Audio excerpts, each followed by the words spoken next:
ሰላም ጤና ይስጥልን የተከበራችሁ ተመልካቾቻችን የዛሬውን የዜና ስርጭት ጀምረናል። እኔ ክራም ሱልጣን አብሬያችሁ ቆያለሁኝ። ዋና ዋና ዜናዎችን በማስቀደም ጀምራለሁ። ጠቅላይ ሚኒስትር ዶክተር አብይ አህመድ መሶብ ዲጂታል አፕሊኬሽንን አስጀመሩ። የውጭ ጉዳይ ሚኒስቴር በቻንታም ሃውስ የአፍሪካ ቀንድ ፖሊሲ አቅጣጫ ገለጹ። የኤርትራ ጉዳይ ከብሔራዊ ደህንነት ጋር በቅርብ መያያዝ እንዳለው ተገለጸ። ወደ ዝርዝር ዜናዎች ተሻገራለሁ። አብራችሁን ቆዩ። የኢፌድሪ ጠቅላይ ሚኒስትር ዶክተር አብይ አህመድ በአፍሪካ አህጉር ውስጥ ከዚህ በፊት የማይታወቅ አይነት የተቀናጀ የመንግስት አገልግሎት መድረክ እንደሆነ የሚቆጠረውን መሶብ ዲጂታል መተግበሪያን አስጀመሩ። በአዲስ አበባ በተካሄደው በልህቀት ዲጂታላይዜሽን ኮንፈረንስ ላይ በመሳተፍ ጠቅላይ ሚኒስትሩ ይህ አዲስ መተግበሪያ ከተለያዩ ተቋማት የሚሰጡ አገልግሎቶችን በአንድ የተዋሃደ መድረክ ውስጥ እንደሚያጠቃልል ገልጸዋል። በተደጋጋሚ የመንግስት ዋነኛ ስብራት ተቋም ግንባታ ነው ያልነውን አንድ ኤጀንሲ ወይም አንድ ሚኒስትሪ ብቻውን ሳይሆን መንግስት እንደ መንግስት የተሰናሰለ የሚናበብ አንድ ኢንቲቲ አንድ ተቋም ያደርገዋል። ባንኮች፣ ገቢዎች፣ ፓስፖርት የሚሰጥባቸው ተቋማት የተለያዩ ተቋማት ሳይሆኑ እንደ መንግስት አንድ ተቋም ሆኖ ከአንድ ቦታ ሰርቪስ ፕሮቫይድ ማድረግ የሚችሉ ያደርጋቸዋል። ይህ ፕሮጀክት የጊዜና የጉልበት ብክነትን በመቀነስ የሙስና መስኮችን በመዝጋትና የመንግስት ተቋማትን ብቃትና አስተማማኝነትን በማጠናከር የሚጠቅም አስፈላጊ ኢኮኖሚያዊ መሰረተ ልማት መሆኑን አመላክተዋል። ኔጌቲቭ ኢነርጂን ተሸክመን ከመሄድ የሚያድን ገንዘባችንን ሴቭ የሚያደርግ ጊዜያችንን ሴቭ የሚያደርግ ዜጎች ደስተኛ ሆነው በዚህኛው ስራ ደስታ የሚቀጥለው ነገር እንዲያሳኩ ያደርጋል። ዶክተር አብይ አህመድ በተጨማሪ ይህ ስኬት ኢትዮጵያ የልማት ራዕይዋን የሀገር ውስጥ አቅምና ሙያን በመመርኮዝ ወደ ተጨባጭ እውነት ማስቀየር እንደምትችል ማረጋገጫ መሆኑን ገልጸዋል። በአፍሪካ ደረጃ ልክ እንደ መሶብ ዩኒፋይድ የሆነ ሁሉም ሰርቪስ ከአንድ ቦታ የሚሰጥበት ሀገር ግን የለም። ለአንድ ኤጀንሲ፣ ለአንድ ሚኒስትሪ፣ ለአንድ ተቋም ይሰጡ የሞከሩ አሉ። የኛ የሚደንቀው በአንድ አመት ጊዜ ውስጥ አንድ ብለን ጀምረን 70 ብራንች መድረሳችን ነው። 70 ብራንች በአፍሪካ ሳይሆን እንደ ልምድ መውሰጃ ብለን የንባቸው ሀገራት በ10-15 ዓመታት 70 አልደረሱም። እነዚህ ስኬቶች እንዲጠናከሩና የኢትዮጵያ ዲጂታል ልምድ ለሌሎች ወንድማማች አፍሪካ ሀገራት በማጋራት የአህጉሪቱን የቴክኖሎጂ ልማት ጉዞ ለማገዝ ጥሪ አቅርበዋል። የኢትዮጵያ የሚኒስቴሮች ምክር ቤት በቅርቡ ባካሄደው ስብሰባ የኢኮኖሚ እድገትን ለማሳደግና የሀገሪቱን መሰረተ ልማት ለማጠናከር የተነደፉ አዳዲስ የልማት ውሳኔዎችና ፖሊሲዎችን አጸደቀ። ምክር ቤቱ የኢትዮጵያ የብሪክስ ቡድን ውስጥ የሚገኘው አዲሱ የልማት ባንክ ስምምነትን ለመቀላቀል የቀረበውን ረቂቅ ሕግ ተመልክቶ አጸደቀ።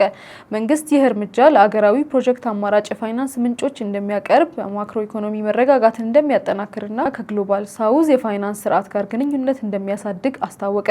በቴክኖሎጂ ልማትና በመሰረተ ልማት ፍላጎት ላይ ለመስራት በመቀጠል ምክር ቤቱ አዲሱ የግንባታ ኢንዱስትሪ ፖሊሲ እንዲተገበርና የከተማ ልማት ፖሊሲ እንዲጸድቅ በአንድነት ወስኗል።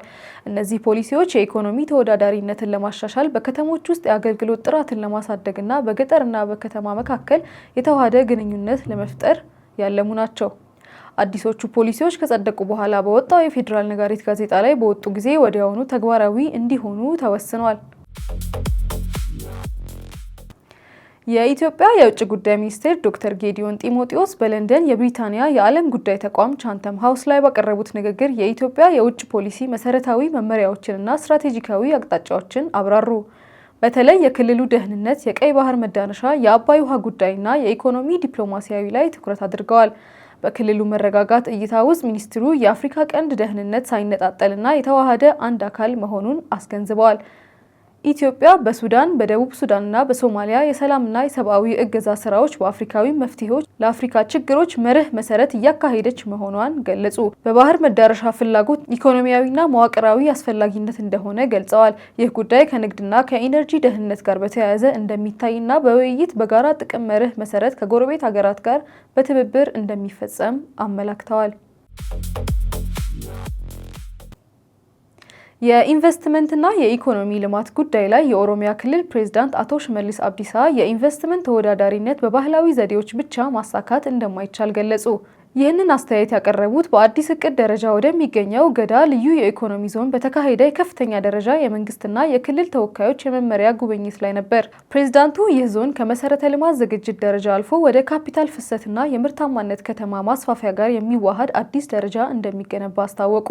ይህም የኢኮኖሚውን መዋቅራዊ ለውጥ እንደሚያበረታታ ገልጸዋል። አቶ ሽመልስ አብዲሳ በተጨማሪም ይህ ልዩ የኢኮኖሚ ዞን በንግድ፣ በሎጂስቲክስ፣ በአግሮ ፕሮሰሲንግ፣ በማዕድንና በአገልግሎት መስኮች የተካተቱ ስትራቴጂካዊ ፕሮጀክቶች እንደጀመሩ ገለጹ።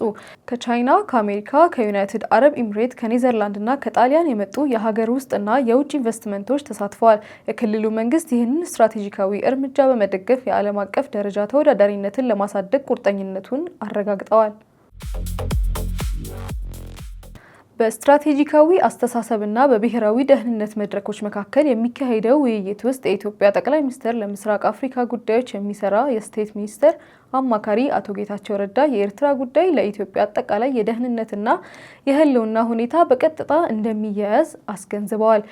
በአሁኑ ሰዓት ከኤርትራ ጋር ያለን ግንኙነት ቀጥታ የብሔራዊ ደህንነት ኢሹአችን ነው ብቻ ሳይሆን ስለ ወደብ ስለምናነሳ፣ ስለ ግንኙነት ስናነሳ ፕላስ ስለ ኤርትራ መንግስት ባህሪም ስናነሳ የሚታየው ብቻ ሳይሆን ከታሪክም አንፃር የኤርትራን ጥያቄ የምንመልስበት ሂደት ከአጠቃላይ ህልውናችን ጋር ተያያዥነት ያለው መሆኑን አሱም ማድረግ ተገቢ ነው የሚል እምነት አለኝ። በኢትዮጵያ ብሔራዊ የመከላከያ ኮሌጅ ዓመታዊ የብሔራዊ ደህንነት ኮንፈረንስ ላይ ባቀረቡት ንግግር የተለያዩ መንግስታት በኢትዮጵያ ታሪክ ውስጥ የተከታታይ መውደቅና መነሳት ከኤርትራ ጉዳይ ጋር በተያያዘ መንገድ እንዳያያዙት ገለጹ።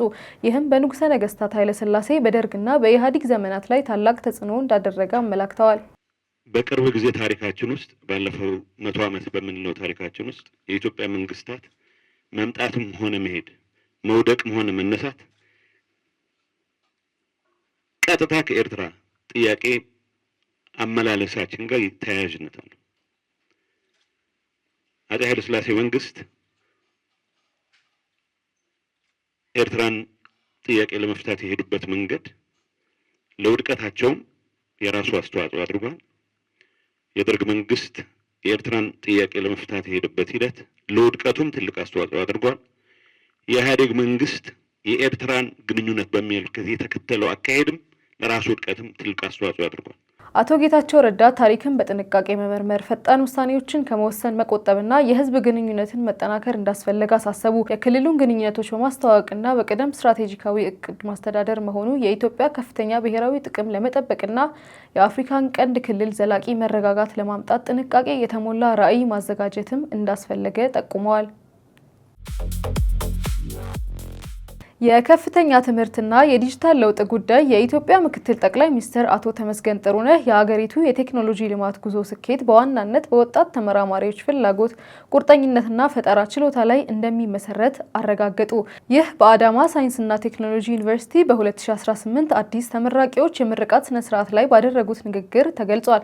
ምክትል ጠቅላይ ሚኒስትሩ ተመራቂዎቹ የልማትና የዲጂታል ለውጥ መንገድን እንዲመሩ ጥሪ ያቀረቡ። ያለንበት ዘመን ዓለም በፈጣን የሳይንስና ቴክኖሎጂ እድገት፣ በዲጂታል ኢኮኖሚ መስፋፋት፣ በአካባቢ ጥበቃ ተግዳሮቶችና በህዝብ ቁጥር መጨመር ምክንያት ከፍተኛ የለውጥ ግፊት ውስጥ የምትገኝበት ወቅት ላይ እንገኛለን።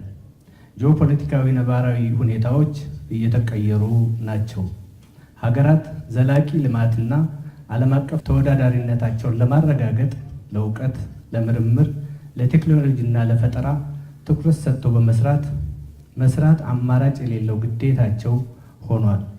ይህንን መሰረት በማድረግ የተባበሩት መንግስታት የልማት ግቦች ሰስቴናብል ዴቨሎፕመንት ጎልስ ልማት አካታች፣ ዘላቂና በሰው ልጅ ደህንነት ላይ ያተኮረ መሆን እንዳለበት የሚያሳስቡ እየሆኑ ናቸው።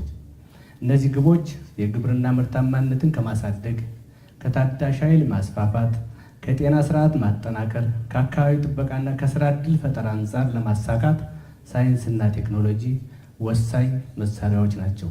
መንግስት ዘመናዊ ለውጦችን ለማግኘትና እንደ አርቲፊሻል ኢንተለጀንስ ትምህርት ስርዓት ያሉ ቴክኖሎጂዎችን ለመከታተል የተዘጋጀ የብቃት ልማት ላይ እንደሚያተኩር ገልጸዋል። አቶ ተመስገን ጥሩነህ ዲጂታል ኢትዮጵያ 2030 እቅድ በንቃት ለማስፈጸም እንደሚያስፈልግም አመላክተዋል። በዚህ ደረጃ መንግስት በሀገር ውስጥና በዓለም አቀፍ ደረጃ ችግር መፍትሄ ሊያመጡ የሚችሉ ፈጣሪ ትውልዶችን እንደሚፈልግም ገልጸዋል። በዲጂታል መታወቂያ ፕሮጀክቶች መሶብ የተባለው የተቀናጀ አገልግሎት መድረክና የፋይናንስ ስርዓቶች ላይ የተገኙ ስኬቶችንም ጠቅሰዋል። በዲጂታል ለውጥና የደህንነት አካላት ለማሻሻል በሚካሄደው ጥረት መሰረት የኢትዮጵያ የትራፊክ ደህንነትና የኢንሹራንስ ፈንድ ባለስልጣን የትራፊክ አደጋ መረጃ ለመመዝገብና ለማስተዳደር የሚያገለግል ዘመናዊ ዲጂታል ስርዓት ለፌዴራል ፖሊስ ኮሚሽነር አስረከቡ። ይህም የተሳሳተ ሪፖርት መቃወምና የአደጋ ምክንያቶችን በመከታተል የግልጽነትን ደረጃ እንደሚያሳድግ ገልጸዋል። በበኩላቸው የፌዴራል ፖሊስ ምክትል ኮሚሽነር ጄኔራል ሪስቶ ይርዳው ይህ ስርዓት ትክክለኛ ስታቲክስ ላይ ተመስርቶ የደህንነት ውሳኔና ስትራቴጂካዊ እቅድ ለማዘጋጀት ትልቅ ለውጥ መሆኑንም አረጋገጡ። ፕሮጀክቱ በተወሰኑ ከተሞች ውስጥ በፓይለት ደረጃ ስኬታማ መሆኑን ጠቁመው አሁን በሁሉም ክልሎች ለማስፋፋት ስራ እየተሰራ መሆኑንም ገልጸዋል። ይህም የደህንነት ደረጃን ለማሻሻልና ኢንቨስትመንት ለቱሪዝም ማራኪ አካባቢ ለመፍጠርንም ያግዛል። ለዛሬ ያዘጋጀንላችሁ ዋና ዋና ዜናዎች እነዚህን ይመስሉ ነበር። ከዜናዎቹ ጋር እኔ ኢክራም ሱልጣን አብሬያችሁ ቆየሁ። ሳምንት በሌላ ዜና ክፍላችን እስከምንገናኝ ድረስ ቸር ሰንብቱ።